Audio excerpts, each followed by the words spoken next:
Hello friend, study class 0.2 में आपका स्वागत है। चलिए दोस्तों, आज हम बात करते हैं क्लास 12th ज्योग्राफी, अध्याय 3, मानव विकास। तो क्लास 12th ज्योग्राफी का जो थर्ड चैप्टर है आपका मानव विकास है। तो मानव विकास क्या है? वृद्धि और विकास शब्द आपके लिए नए नहीं है। अपने चारों ओर देखिए, लगभग प्रत्येक वस्तु जिसे आप देख सकते हैं और बहुत सी जिन्हें आप नहीं देख सकते हैं। तो अपने चारों ओर बहुत सारे जो वस्तु हम देख सकते हैं, बहुत सारे को नहीं देख सकते हैं। बढ़ती और विकसित होती है ना। बहुत सारे जो वस्तुएं हैं बढ़ती है और विकसित होती है, जैसे पेड़ है ना, बढ़ती है। और ये वस्तुएं जैसे पौधे हो सकता है, नगर है, विचार है, राष्ट्र, संबंध, अथवा यहाँ तक कि आप स्वयं भी हो सकते हैं। इसका क्या अर्थ है? इस अध्याय में राष्ट्रों और समुदायों के संदर्भ में मानव विकास की अवधारणा की विवेचना की जाएगी। तो किसकी? मानव विकास की अवधारणा की विवेचना की जाएगी। वृद्धि और विकास दोनों समय के संदर्भ में परिवर्तन को इंगित करते हैं।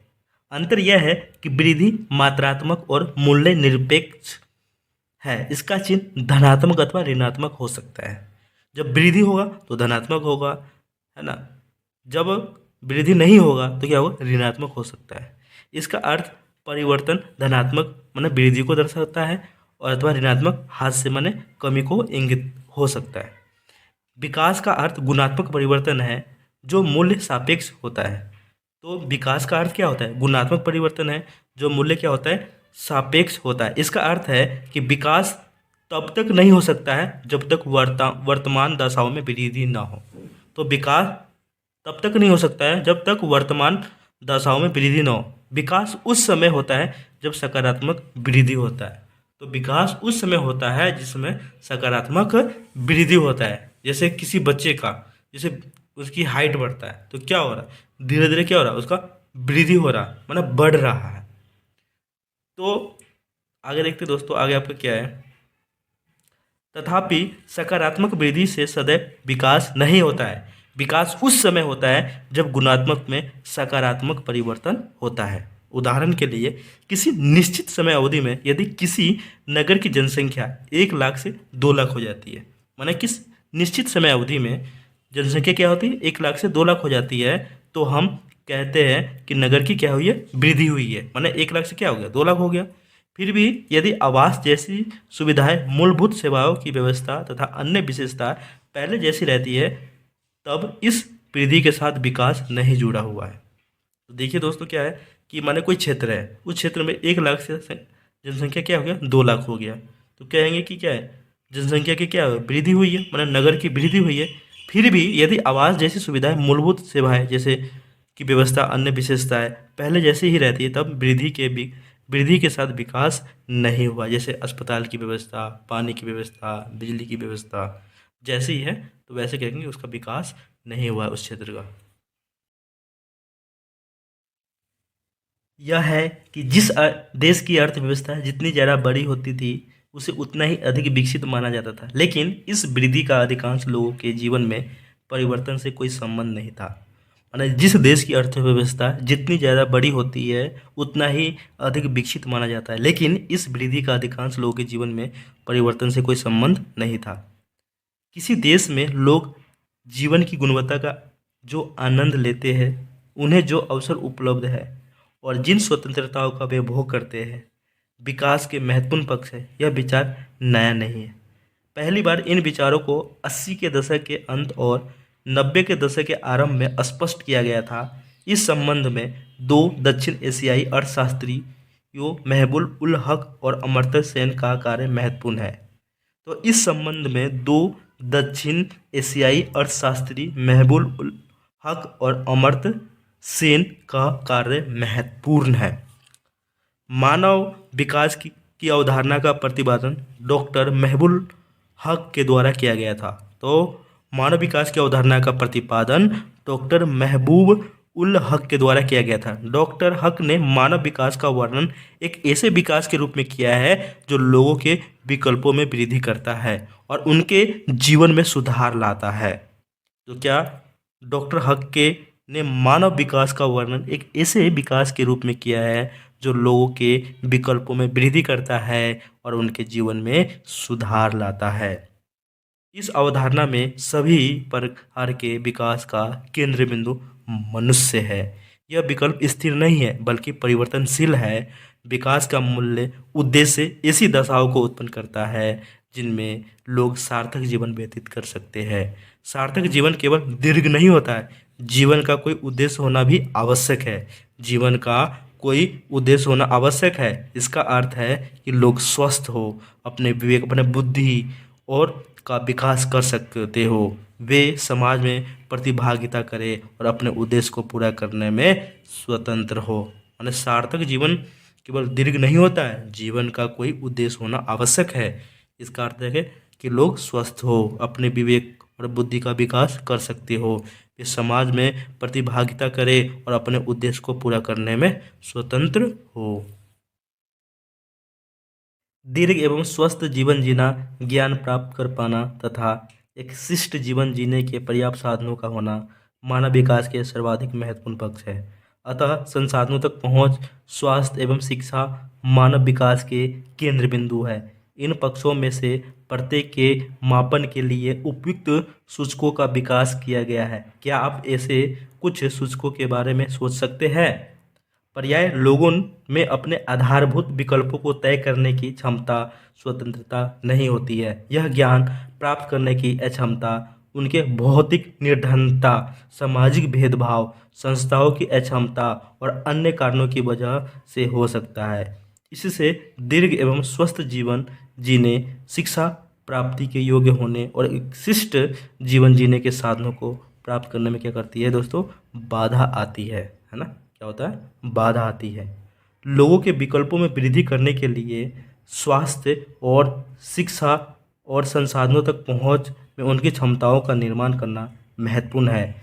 यदि इन क्षेत्रों में लोगों की क्षमता नहीं है तो विकल्प भी क्या होते हैं? सीमित हो जाते हैं। क्या होते हैं? सीमित हो जाते हैं। तो आगे क्या है दोस्तों, देखते हैं। उदाहरण के लिए एक अशिक्षित बच्चा डॉक्टर बनने का विकल्प नहीं चुन सकता है क्योंकि उसका विकल्प शिक्षा के अभाव में सीमित हो गया है। इसी पर्याय निर्धन लोग बीमारी के लिए चिकित्सा उपचार नहीं चुन सकते हैं क्योंकि संसाधनों के अभाव में उनका विकल्प क्या हो गया है? सीमित हो जाता है। तो दोस्तों क्या दे रखा है कि एक अशिक्षित बच्चा डॉक्टर नहीं बन सकता क्योंकि उनको मेडिकल का नॉलेज ही नहीं है, तो चुन ही नहीं सकता। क्या हो गया? अशिक्षा के कारण क्या हो गया? उनके पास क्या है? विकल्प क्या है? माने अभाव हो गया, माने सीमित हो गया एक तरीके से। अब कोई निर्धन लोग है, माने बीमार लोग है, कैंसर से पीड़ित है ना, तो चिकित्सा उपचार नहीं चुन सकता क्योंकि संसाधनों के अभाव में उनका विकल्प सीमित है, उनके पास पैसे ही नहीं है। तो आगे क्या है दोस्तों? आगे हम समझते हैं। अगला पॉइंट बहुत ही इंपॉर्टेंट है पेपर की दृष्टि से। मानव विकास के 4 स्तंभ। तो पहला स्तंभ क्या है? समता, सतत पोषणीयता, उत्पादकता और सशक्तिकरण। तो एक एक को हम विस्तार से समझेंगे। जिस प्रकार किसी इमारत को स्तंभों का सहारा होता है, उसी प्रकार मानव विकास का विचार भी समता, सतत पोषणीयता, उत्पादकता और सशक्तिकरण की संकल्पनाओं पर आश्रित है। समता का आशय क्या है? पहला पॉइंट क्या है दोस्तों? माने समता माने समानता। तो समता प्रत्येक व्यक्ति को उपलब्ध अवसरों के लिए समान पहुंच की व्यवस्था करना, लोगों को उपलब्ध अवसर, लिंग, प्रजाति, आय और भारत के संदर्भ में जाति के भेदभाव के विचार के बिना सम्मान होना चाहिए। यदि ऐसा ज़्यादातर तो नहीं होता है, फिर भी लगभग प्रत्येक समाज में घटित होता है। उदाहरण के तौर पर किसी भी देश में यह जानना रुचिकर होता है कि विद्यालय में वृद्ध माने कम अधिकांश छात्र किस वर्ग से है, तब ऐसी घटनाओं के पीछे कारणों का पता लगना चाहिए। भारत में स्त्रियां और समाज की आर्थिक दृष्टि से पिछड़े हुए हैं वर्गों के व्यक्ति बड़ी संख्या में विद्यालय से कम होते हैं। इससे पता चलता है कि शिक्षा तक पहुंच न होना किस प्रकार इन वर्गों के विकल्पों को सीमित करता है। तो समानता का मतलब क्या होता है दोस्तों? सभी को समान माना बराबरी का अवसर मिलना चाहिए, या किसी भी जाति का हो, किसी भी धर्म का हो। निर्वहन माना सतत पोषणीयता, माना अवसरों की उपलब्धता में निरंतरता, माना सतत पोषणीयता मानव विकास के लिए आवश्यक है। प्रत्येक पीढ़ी को समान अवसर मिले, तो सतत पोषणीयता का मतलब क्या होता है दोस्तों कि प्रत्येक पीढ़ी को समान अवसर मिले, समस्त पर्यावरणीय, वित्तीय एवं मानव संसाधनों का उपयोग भविष्य को ध्यान में रख करके करना चाहिए। इन संसाधनों में से किसी भी एक का दुरुपयोग भावी पीढ़ियों के लिए अवसरों को कम करेगा। तो सतत पोषणीयता का मतलब क्या होता है कि ये जो जो प्राकृतिक जो संसाधन है, माने जो आने वाले जो भविष्य है, उनको ध्यान में रख करके उन संसाधनों का हमें उपयोग करना चाहिए है, और उनको भी जो आने वाला पीढ़ी है, भावी पीढ़ी है, उनको भी अवसर मिले, माने कम ना मिले, मिले। तो क्या दे रखा है कि समस्त पर्यावरण, वित्तीय एवं मानव संसाधनों का उपयोग भविष्य को ध्यान में रख करके करना चाहिए। इन संसाधनों में से किसी भी एक का दुरुपयोग भावी पीढ़ियों के लिए अवसरों को कम करेगा। बालिकाओं का विद्यालय भेजा जाना एक अच्छा उदाहरण है। यदि एक समुदाय अपनी बालिकाओं को विद्यालय भेजने के महत्व पर जोर नहीं देता है तो युवा होने पर इन स्त्रियों के लिए अनेक अवसर समाप्त हो जाएंगे। उनकी वृत्तिका के विकल्पों में तीव्रता से क्या होगी, छटनी हो जाएगी, और यह उनके जीवन के अन्य पक्ष को भी क्या करेगा दोस्तों, प्रभावित करेगा। अतः प्रत्येक पीढ़ी को अपनी भावी पीढ़ियों के लिए अवसरों और विकल्पों की उपलब्धता को सुनिश्चित करना चाहिए। थर्ड पॉइंट है दोस्तों उत्पादकता का अर्थ। मानव श्रम उत्पादकता अथवा मानव कार्य के संदर्भ में उत्पादकता है। लोगों में क्षमताओं का निर्माण करके ऐसी उत्पादकता में निरंतर वृद्धि की जानी चाहिए। अंततः जन समुदाय ही राष्ट्रों के वास्तविक जन है। माना जन जो समुदाय होता है वो देश की राष्ट्र है ना, राष्ट्रों की क्या होता है, वास्तविक होता है। इस प्रकार उनके ज्ञान को बढ़ाने के प्रयास अथवा उन्हें बेहतर चिकित्सा सुविधाएं उपलब्ध कराने से उनकी कार्य क्षमता में क्या होगी, बेहतर होगी। तो उत्पादकता कब बढ़ेगा दोस्तों, जब उस फील्ड का उस व्यक्ति को नॉलेज दिया जाएगा। जैसे मान लो कोई मशीन है, तो मशीन चलाने का उस व्यक्ति को नॉलेज देंगे तो क्या होगा, उत्पादकता माना उत्पादन में क्या होगा दोस्तों, वृद्धि होगा। सशक्तिकरण माना अधिकार, अपने विकल्प चुनने के लिए शक्ति प्राप्त करना, माने किसी को अधिकार देना। ऐसी शक्ति बढ़ती हुई स्वतंत्रता और क्षमता से आती है। लोगों को सशक्त करने के लिए सुशासन एवं लोकोन्मुखी नीतियों की आवश्यकता होती है। सामाजिक एवं आर्थिक दृष्टि से, माने सामाजिक एवं आर्थिक दृष्टि से पीछे पिछड़े हुए समूह के सशक्तिकरण का विशेष महत्व है। तो क्या है, लोकोन्मुखी नीतियों की आवश्यकता होती है। सामाजिक एवं आर्थिक दृष्टि से पिछड़े हुए समूहों को सशक्तिकरण का विशेष महत्व है।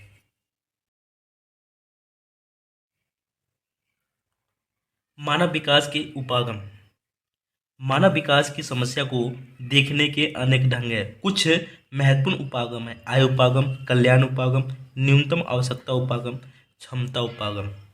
मानव विकास का मापन। तो मानव विकास का मापन कैसे किया जाता है, एचडीआई का फुल फॉर्म क्या होता है, ह्यूमन डेवलपमेंट इंडेक्स। तो एचडीआई का फुल फॉर्म होता है ह्यूमन डेवलपमेंट इंडेक्स। तो मानव विकास सूचकांक बोलते हैं हिंदी में। तो स्वास्थ्य, शिक्षा और संसाधनों तक पहुंच जैसे प्रमुख क्षेत्रों में निष्पादन के आधार पर देशों का क्रम तैयार करता है। यह क्रम 0 से 1 के बीच के स्कोर पर आधारित होता है। जो एक देश मानव विकास में महत्वपूर्ण सूचकों में अपने रिकॉर्ड से प्राप्त करता है। स्वास्थ्य का मूल्यांकन करने के लिए चुना गया सूचक जन्म के समय जीवन प्रत्याशा, मतलब जन्म के समय क्या है, जीवन प्रत्याशा कैसा है। उसके बाद है उच्चतर जीवन प्रत्याशा। उच्चतर जीवन प्रत्याशा अर्थ है कि लोगों के पास अधिक दीर्घ और अधिक स्वस्थ जीवन जीने से के ज़्यादा अवसर मिले, माने लोग कितने साल तक जी सकते हैं। प्रौढ़ साक्षरता दर और सकल नामांकन अनुपात ज्ञान तक पहुंच को भी प्रदर्शित करते हैं। मतलब पढ़ और लिख सकने वाले वयस्क की संख्या, मतलब पढ़ लिख सकने वाले वयस्क की संख्या और विद्यालय में नामांकित बच्चों की संख्या दर्शाती है कि किसी देश के विशेष में ज्ञान तक पहुंच कितनी आसान अथवा कठिन है।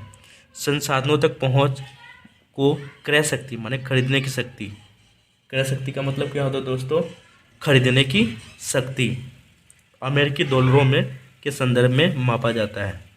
इनमें से प्रत्येक आयाम को 1/3 माने भारिता दी जाती है। मानव विकास सूचकांक इन सभी आयामों को दिए गए भारों का कुल योग होता है। क्या होता है दोस्तों? कुल योग होता है। स्कोर 1 के जितना निकट होता है मानव विकास का स्तर उतना ही अधिक होता है। और इस प्रकार 0.983 का स्कोर अति उच्चतर है, जबकि कम क्या है? 0.268 मानव विकास का अत्यंत निम्न स्तर है। तो क्या होता है? एक के निकट तक स्कोर होता है, जैसे ये क्या है 0.983, क्या है? ये ज़्यादा है, और यह क्या है दोस्तों? कम है। मानव विकास सूचकांक मानव विकास के प्राप्तियों का मापन करता है। यह प्रदर्शित करता है कि मानव विकास के प्रमुख क्षेत्रों में क्या उपलब्धियां हुई है। फिर भी यह सर्वाधिक विश्वसनीय माप नहीं है। इसका कारण है कि यह सूचकांक वितरण के संबंध में मौन है। मानव गरीबी सूचकांक मानव विकास सूचकांक से मानव विकास के उपागम, आय उपागम, कल्याण उपागम, आधारभूत आवश्यकता उपागम, क्षमता उपागम। आय उपागम क्या है? यह मानव विकास के सबसे पुराने उपागमों में से एक है। इसमें मानव विकास को आय के साथ जोड़ करके देखा जाता है। विचार यह है कि आय का स्तर किसी व्यक्ति द्वारा भोगी जा रही स्वतंत्रता के स्तर को परिलक्षित करता है। आय का स्तर ऊंचा होने पर मानव विकास का स्तर भी ऊंचा होगा। माने जितना व्यक्ति कमाएगा तो उनका क्या होगा? लाइफ स्टाइल भी क्या होगा? ऊंचा ही होगा। माना विकास का स्तर, मानव विकास का स्तर ऊंचा ही होगा। कल्याण उपागम, यह उपागम मानव को लाभार्थी अथवा कि सभी विकासात्मक गतिविधियों के लक्ष्य के रूप में देखता है। यह उपागम शिक्षा, स्वास्थ्य, सामाजिक सुरक्षा और सुख साधनों पर उच्चतर सरकारी व्यय का तर्क देता है। लोग विकास में प्रतिभागी नहीं है, किंतु वे केवल निष्क्रिय प्राप्तकर्ता और सरकार कल्याण पर अधिकतम व्यय करके मानव विकास के स्तरों में वृद्धि करने के लिए जिम्मेदार है। तो कल्याण उपागम का मतलब क्या होता है? कल्याण माने सरकार कल्याण पर अधिकतम व्यय करे, माने खर्च करे, और मानव विकास के स्तरों में वृद्धि करने के लिए एक जिम्मेदार है। आधारभूत आवश्यकता उपागम, इस उपागम को मूल रूप से अंतर्राष्ट्रीय श्रम संगठन ILO पूछा जाता है दोस्तों। बहुत ही इंपॉर्टेंट क्वेश्चन दोस्तों। इंटरनेशनल लेबर ऑर्गेनाइजेशन ने प्रस्तावित किया है। इसमें 6 न्यूनतम आवश्यकताएं जैसे स्वास्थ्य, शिक्षा, भोजन, जलापूर्ति, स्वच्छता और आवास की पहचान की गई है। इसमें मानव विकल्पों के प्रश्न की अपेक्षा की गई है और परिभाषित वर्गों की मूलभूत आवश्यकताओं की व्यवस्था पर जोर दिया गया है। अगला पॉइंट क्या है दोस्तों? अगला मैं देखता हूँ, क्षमता उपागम।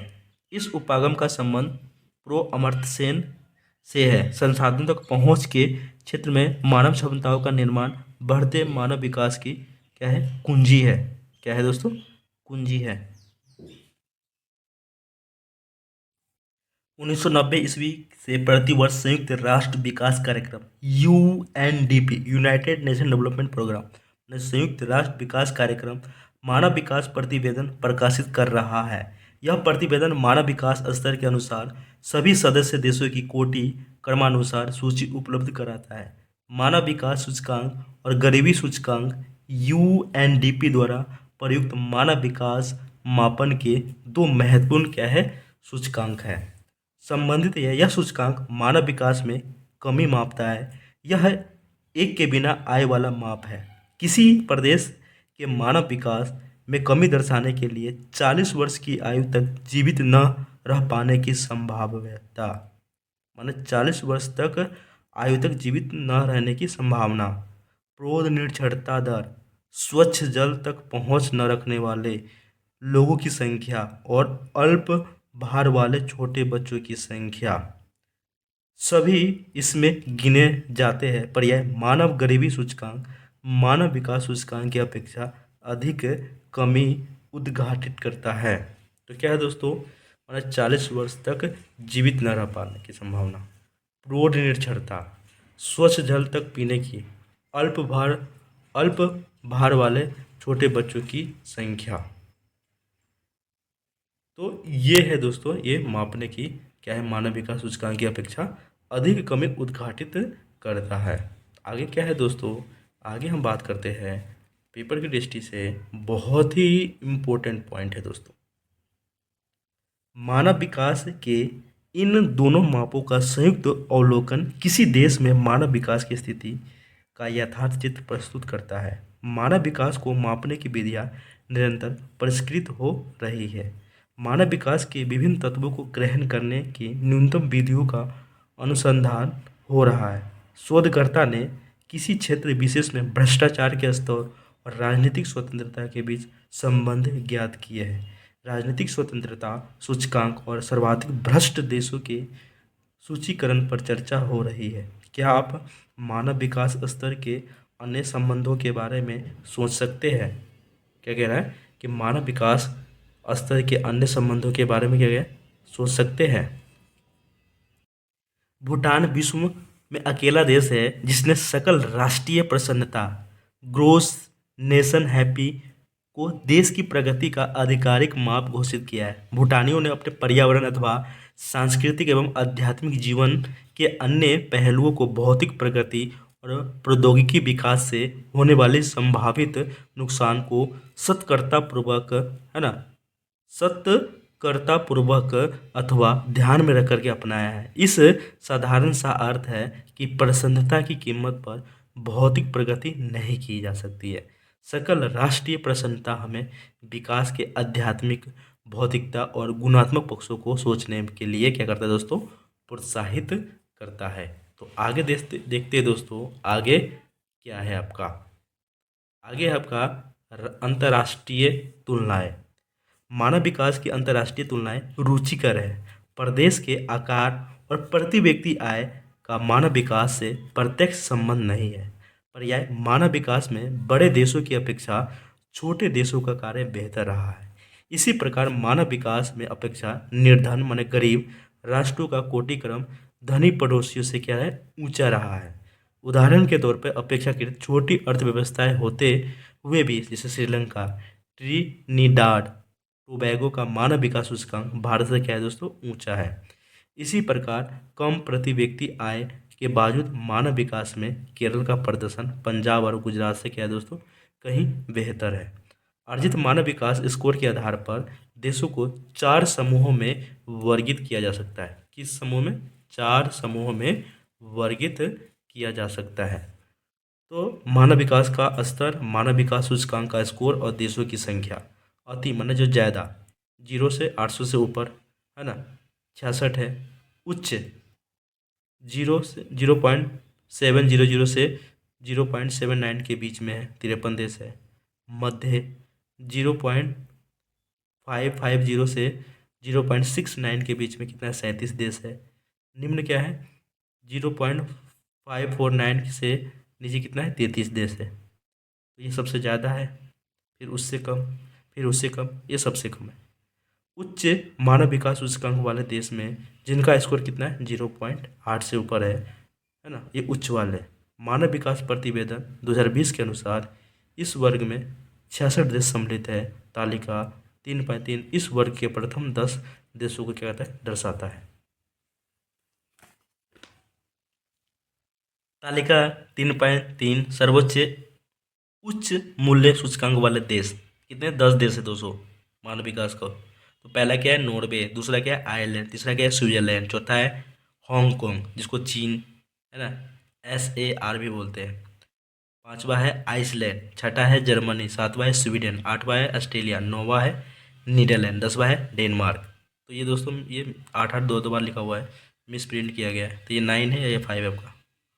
उच्च मानव विकास का समूह में 53 देश सम्मिलित है। आप पाएंगे कि उच्च मानव विकास में कितने देश है 53 देश है। तो उस देश का शिक्षा स्वास्थ्य सेवाओं का उपलब्ध कराना सरकार की महत्वपूर्ण प्राथमिकता है। यह जानना महत्वपूर्ण है कि उच्चतर मानव विकास वाले देश वे हैं जहां सामाजिक खंड में बहुत निवेश हुआ है, लोगों और सुशासन में उच्च निवेश है ने इस वर्ग के देशों को अन्य देशों से सर्वथा अलग कर दिया है। यह ज्ञात करने का प्रयत्न कीजिए कि देश की आय का कितना प्रतिशत इन सेक्टरों पर खर्च हुआ है ना, कितना प्रतिशत है कि इन सेक्टरों पर क्या हुआ है खर्च हुआ है।